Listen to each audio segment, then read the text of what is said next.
What's up, YouTube? I actually got to sit outside in the sun today. It's starting to go down over the trees, but I actually got a little sun on the top of my head, and I'm ready to go into the garage and do a little bit of work. Not sure exactly where I'm going to start. Kind of let my mind phase out while I sat out here, thinking sometimes life's real good. But I'll get into the garage and sort out what I'm going to end up doing. Start there.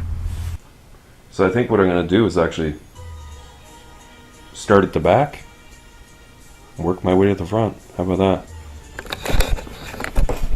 First things first is getting this valence piece back in, mounting the taillights and the center garnish, and I'm actually going to leave out all the bulbs for now, because as you can see, I bought some LEDs for at least the what I'm going to call the brake and signal, because this is going to be everything's going to be a tail light, but these are going to be brake and signal together, and you'll see how I accomplish that another time. But that's where I'll start, and then I'll start working my way to the front. I might go to this skirt next, but I think I'm going to end up pop riveting the skirts and front lip on. So don't hate me. I don't see any other way of getting them on and having them stay on. I mean, I could certainly bolt the skirts at the front and back, and they would probably stay in place, but I got this kind of thing going on, this wave right here, and it's so resistant. I mean, it just does not want to tuck in at all. So, like I said, this car is going to be all about function, very little form. As much form as I can do for cheap, but more so function. So I'll start with the taillights and update you as I go along.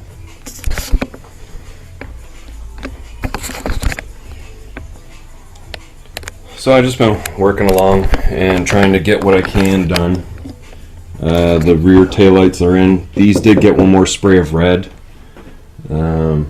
It's got that center valence back in there.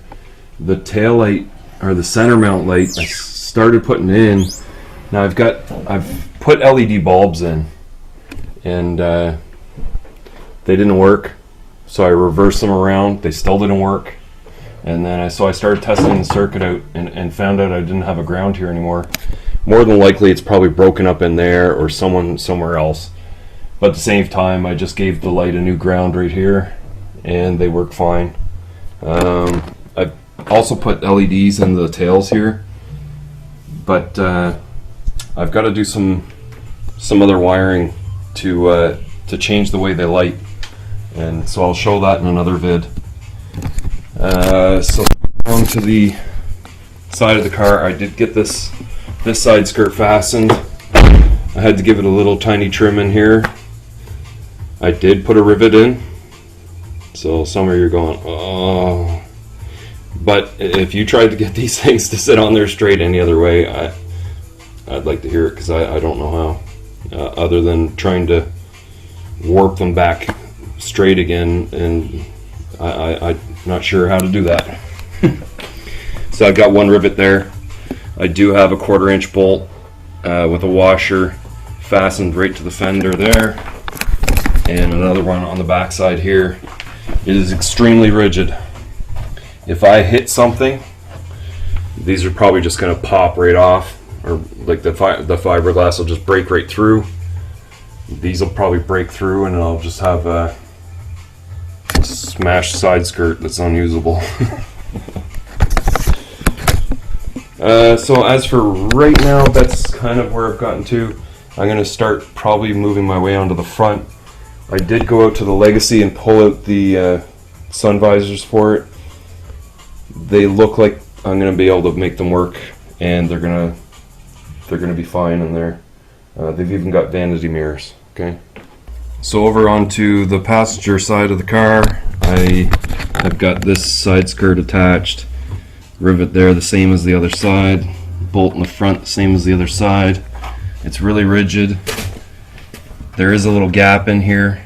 The car took quite a bit of damage here at some point, and they built it out quite a bit, but I could tell it was low, and I started filling it in myself. It's just there's quite a bit missing, so it's not only the skirt, but it's the car that's causing that problem. Rivet there, the same as the other side, and in the back here I just don't have a lot of material here. It's very deep. There's a lot of awkward metal, so I did manage to get a rivet in the bottom of it. And going into the car,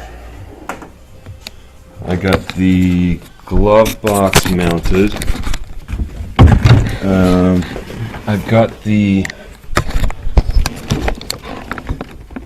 sun visors out of Legacy mounted in it, and just because I've got the extra wide Broadway mirror installed, and so it kind of doesn't clear that one on the passenger side, just the way I have it angled for the driver.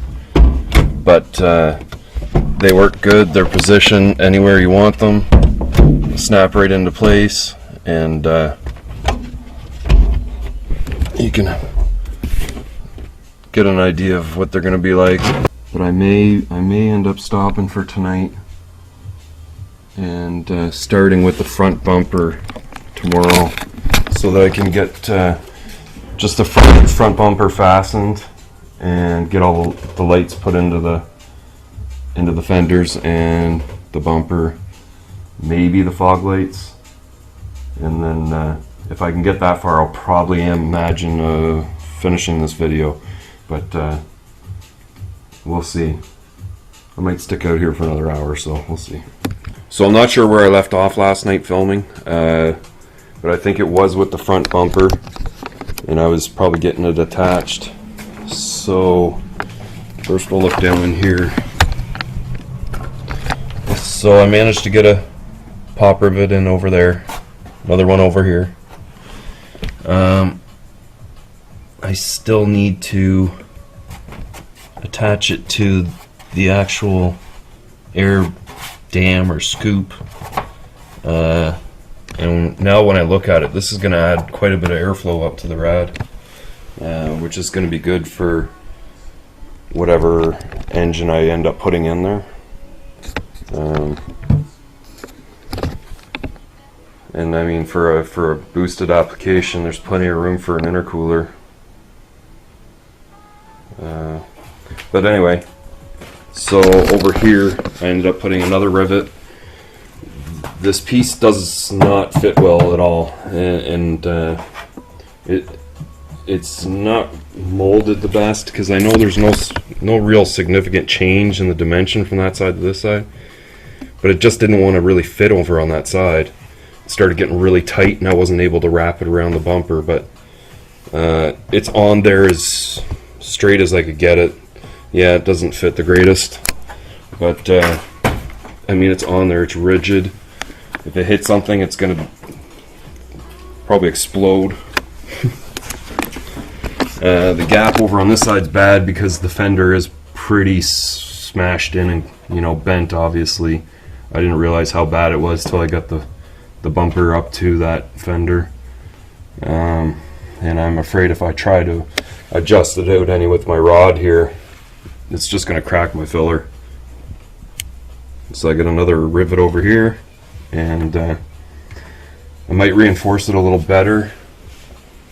But what I want to do first is actually reattach this piece up onto these brackets, just probably some zip ties, and then probably put a rivet or two down in the lip, holding it to the bumper there as well, and that should make it really rigid, and it looks pretty good, I think.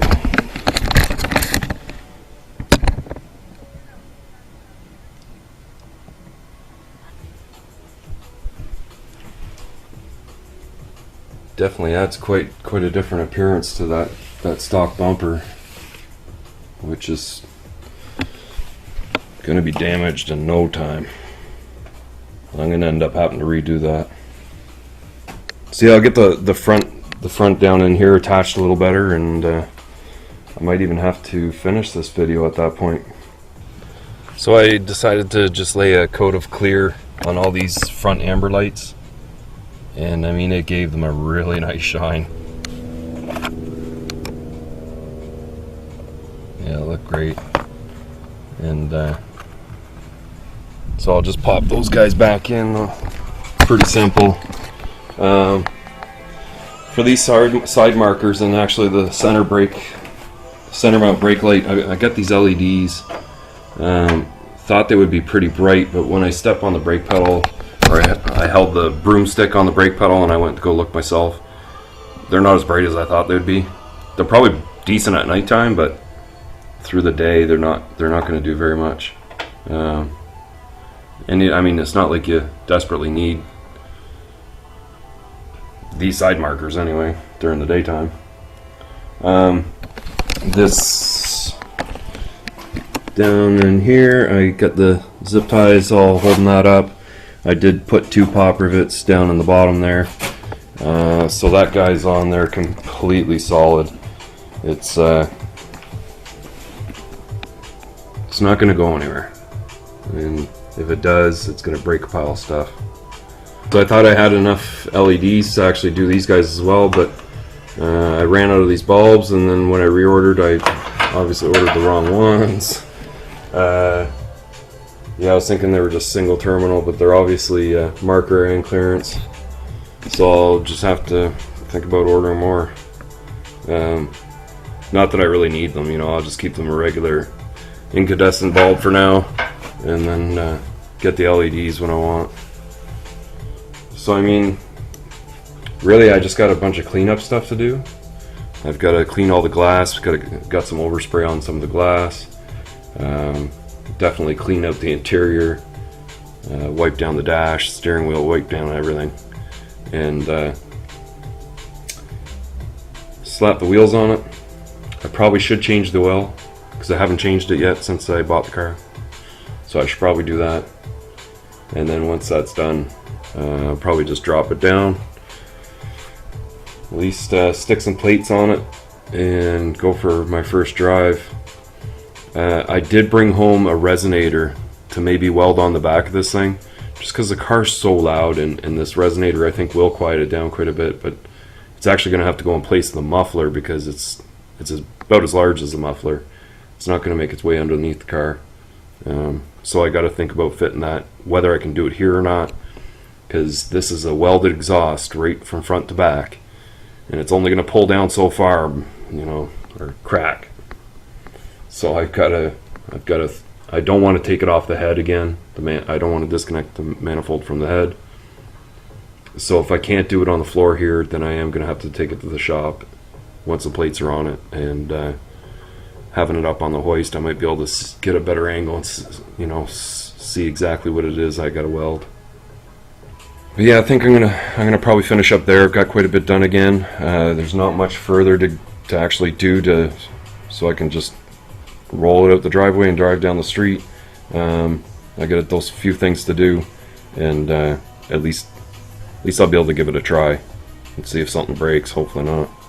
I gotta say, I really appreciate some of the comments people leave, very positive, and gives me the push to keep on going, make more videos, buy lots more parts, although I'd probably still buy lots of parts regardless of how the channel does. But yeah, once I'm driving this, then I've got all the little smaller things that can be done while it's actually roadworthy. So I actually went out and measured the legacy seats. I think they are going to fit. What I have to do is try and take the rails off the 240 chairs and put them onto the legacy chairs. If I can make that work, then they'll definitely go in. They would be at the proper height, and they're good width across, or maybe maybe an inch wider. And actually the rails are so close, but there would be a height difference, and these are so low sitting, and that one's got a little bit of height to it, so that's not going to work. The reason I want to change them is those seats are done. Like, they're grungy and old. The passengers is torn badly. They don't match. Whereas the Legacies are 10 years newer. They're matching seats. They're both heated. There's only a small tear on the driver's side. And it's, you know, getting more Subaru in your life. We all got to do it. But yeah, that's just something I can do, you know, in the next week or two, hopefully, maybe. But yeah, if you like this video, definitely give it a thumbs up. If you haven't already, hit that subscribe button for me. And leave your questions and comments further down below. I'll see you in the next one.